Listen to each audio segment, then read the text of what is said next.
So he was arrested for the second jump. They didn't do it in a proper way, so it was his trial. But he went to jail, right? Or was it Yeah. for a bank robbery? No, he went to trial for air piracy. Okay, but then he did he. I'm trying to remember. Did he break out of jail? Yes. Okay, and then went on. Then started robbing banks. Yeah, he broke out. He broke out of penitentiary with a guy named Melvin Walker, and they broke out together. And they never went back to prison. They stayed together out on the road, robbing banks and staying alive via robbing banks for cash. So that run lasted almost 18 months. So it's almost, I mean, it's a fascinating secondary story, even if apart from the DB Cooper aspect of it, you have this guy, Richard Floyd McCoy, um, did a skyjacking, arrested for it, went to jail, broke out of jail, doing bank robberies, and then talk about his death. Well, there's where you if you watch DB Cooper Part 2, the FBI killing of Richard Floyd McCoy, which happened, the FBI was staged inside of a house, inside of his home in Norfolk, Virginia. They had everybody in there. They were waiting for him to come home. Typically, when you have a, a setting like this and you're looking for a bad guy, you know where the bad guy is, and you surround the home from the outside and tell him to come out with your hands up. In this case, it was an ambush. They were inside with the lights out with loaded weapons waiting for him to open the front door. All that's in DB Cooper Part 2, and the FBI's statement after he shot him point blank. He let him lay there on the ground and bleed. It took 45 minutes. They would not give him aid. When the ambulance came to help him, they sent the ambulance away because he wasn't done dying yet.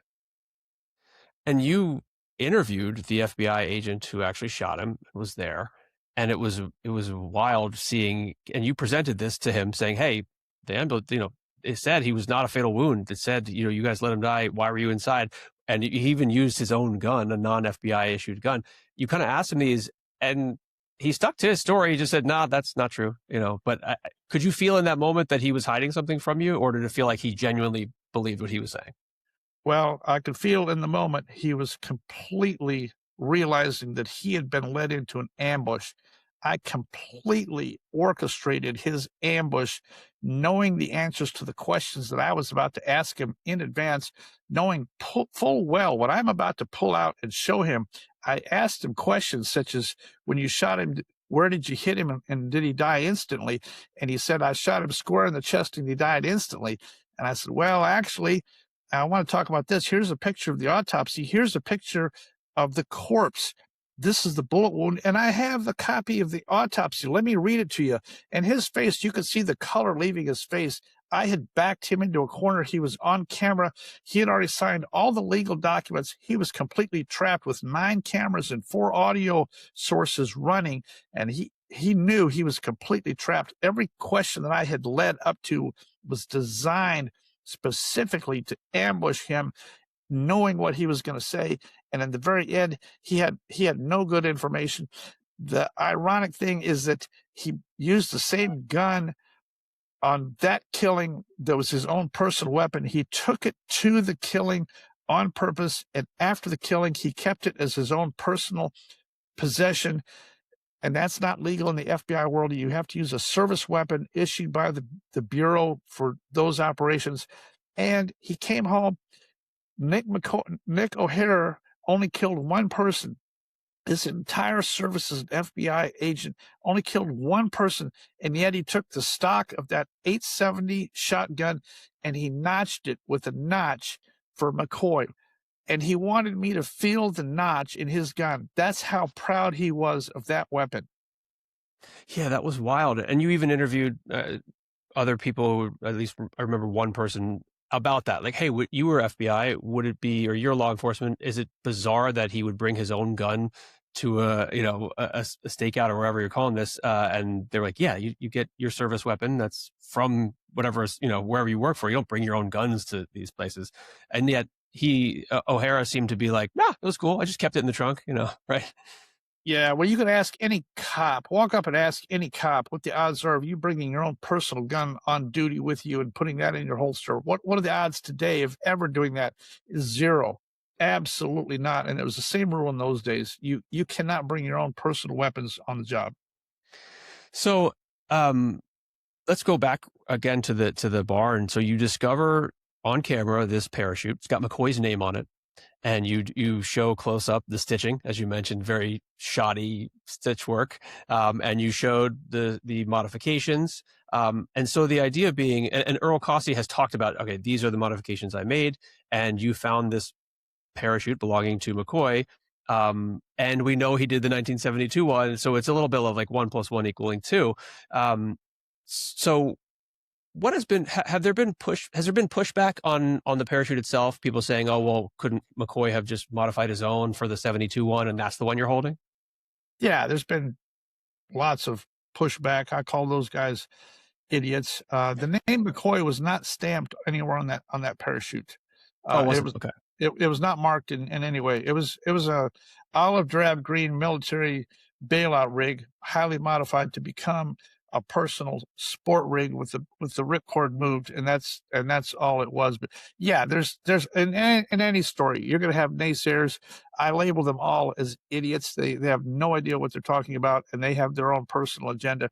If you look at all the facts of this case and everything that's been undone, if you watch my docuseries, I don't cram this idea down your throat, but if you watch everything I say, you're going to come to the same conclusion that I did. That was my experience. I can't speak for others, but I watched it. Same thing. I was kind of, okay, let's see what this is about. Okay, that's interesting. Well, but you answered all my internal yeah buts over the course of the docuseries. So that was great. Although one thing, and I think you've talked about this, and you talk about how he was in disguise, DB Cooper or McCoy in the first one at least. And is for you, is that the reason why the people who, including the flight attendant who sat next to him, Tina Mucklow, never recognized him, later on? Yeah, well, he used disguises on both hijackings, and the purpose of the disguise was to disguise his demeanor, his personality, how he looked, and all those things. It's very easy to disguise yourself into appearing to be a totally different person, and all I can say is the disguise worked very well. Mucklow, none of the three ever agreed on the artist renditions that were drawn. None of the three flight attendants ever agreed. There's a YouTube video where they interview the guy that did those artist renditions, but they had such controversy over even agreeing on the facial features. They couldn't agree, and that's due to the disguise that he wore on both of those hijackings. In fact, in the second trial in July of 72, the flight attendant who had worked the back of that airplane had been the closest to him, could not positively identify him sitting in the front row of the courtroom that day when asked, is that the person that hijacked this airplane? She said, I cannot be sure. Because of disguise. Although it is interesting that the drawings, and there were a couple variations of him. If you do compare side by side, though, the drawings of DB Cooper and a photo of McCoy, there are some pretty obvious similarities there. It's not like they were close enough that if at least for me, I look and I'm like, yeah, okay, that could be the same guy. Yeah. Yeah. Um, so clearly there are certain things you can't disguise. But I know you said he had glasses and a wig, and he was smoking, and he was, all these things was he drinking, but he was known to be was he Mormon? Yes. Yeah. So he was definitely trying to throw people off the scent. So you discovered this parachute. For you, that immediately solidified things. What did you do next? Well, we made a video because now we have the parachute. So we made a video, and as soon as we published the video, that's when we got the calls from the FBI, and they wanted the parachute. So FBI is watching us for sure, and the FBI wanted everything that I had found, and all the stuff that I had collected, the logbook, the parachute, the rig, the actual canopy, all that stuff I had gathered up, and we had it in our possession. When I say our, I'm talking about collectively, Richard, Shante, and myself. We had that stuff, and Rick called me and said, "What should we do?" And I said, "I think we have no choice. We're going to have to turn it over. Let's get some documentation, and I want to be there on the day that it is turned over." And FBI says no cameras and no video when this is turned over. And I said, that's fine, but I'm going to videotape it anyway. And I did. I got pictures and video of the act and the conversations that we had with FBI at that table. I'm a citizen. It was our conference room, and I videotaped it, and all that stuff is out there. All that stuff is eventually going to come out as well. And you had a great shot of you in the woods watching all these FBI cars roll up, and there was like 10 of them. There was so many cars for this handoff. Well, that event was a separate event. Oh, that was separate. Okay. The date that we handed over the findings was one date, and then about 4 weeks later, after they'd had an opportunity to review it, look at it, and substantiate it, then they wanted to go to the farmhouse where I had been and document the scene.